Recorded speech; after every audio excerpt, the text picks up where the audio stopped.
আমি আজকে নুরুল হক নূরকে সকালে দেখতে গিয়েছি এবং সেখানে ডিরেক্টর সাহেব ছিলেন, ঢাকা মেডিকেলের অন্যান্য ডাক্তাররা ছিলেন। আমি সবার সাথে কথা বলেছি এবং নুরুল হক নূরের সাথে কথা বলার চেষ্টা করেছি। আমি যখন নুরুল হক নূরের সাথে কথা বলার চেষ্টা করছিলাম, আমি কথা বলছি এবং তিনি শুনতেছেন, সেই অবস্থায় তার নাক থেকে জমাট বাঁধা রক্ত বের হলো।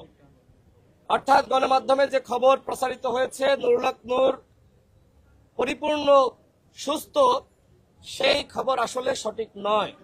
নুরুল হক নূরের নাক দিয়ে এখনো পর্যন্ত ব্লিডিং হচ্ছে। আজকে আমি নুরুল হক নূরের সাথে যখন কথা বলতে যাই, সেই অবস্থা আমি নিজে দেখেছি এবং সেটির ভিডিও ফুটেজ আমার কাছে রয়েছে।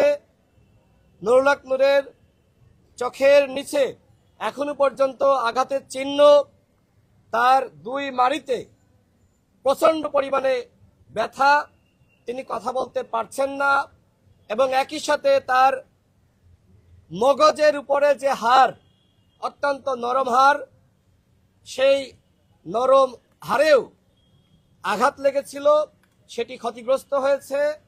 নুরুল হক নূর এখনো পর্যন্ত তিনি পরিপূর্ণভাবে সুস্থ হননি। তিনি আগে যেরকম ছিলেন এখনো পর্যন্ত সেরকমই রয়েছেন।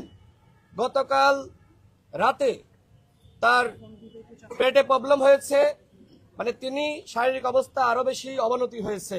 অর্থাৎ যে খবর আপনাদের কাছে দেওয়া হয়েছে সেই খবর আসলে সঠিক নয়।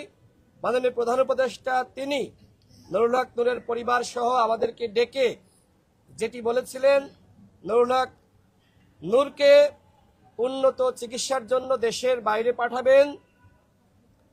আমরা গতকাল সরকারের সাথে কথা বলেছি। পরিবেশ উপদেষ্টা সৈয়দা রিজওয়ানা আপা আমাকে জানিয়েছেন ইতোমধ্যে স্বাস্থ্য মন্ত্রণালয় এই বিষয়ে কাজ শুরু করেছে। শীঘ্রই নুরুল হক নূরকে দেশের বাইরে উন্নত চিকিৎসার জন্য পাঠানো হবে।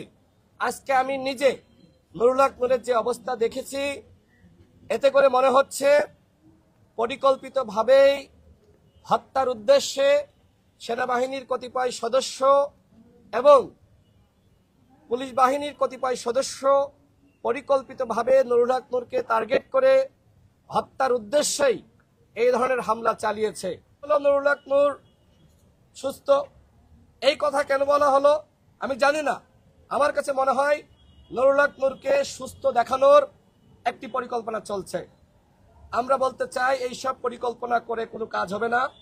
নুরুল হক নূরকে হত্যা চেষ্টার উদ্দেশ্যে যে হামলা করা হয়েছে, এই হামলার বিচার হতে হবে, জাতীয় পার্টিকে নিষিদ্ধ করতে হবে এবং যারা এই ঘটনায় সম্পৃক্ত অবশ্যই তাদেরকে বিচারের আওতা আনতে হবে। আগামীকাল বিকাল ৩টায় শাহবাগ জাদুঘরের সামনে ফ্যাসিবাদ বিরোধী শক্তির সংহতি সমাবেশ। আপনারা জানেন আমাদের কার্যালয়ে আমরা 22টি রাজনৈতিক দল, গণ অধিকার পরিষদ সহ 23টি রাজনৈতিক দল আমাদের কার্যালয়ে বৈঠক করেছিলাম।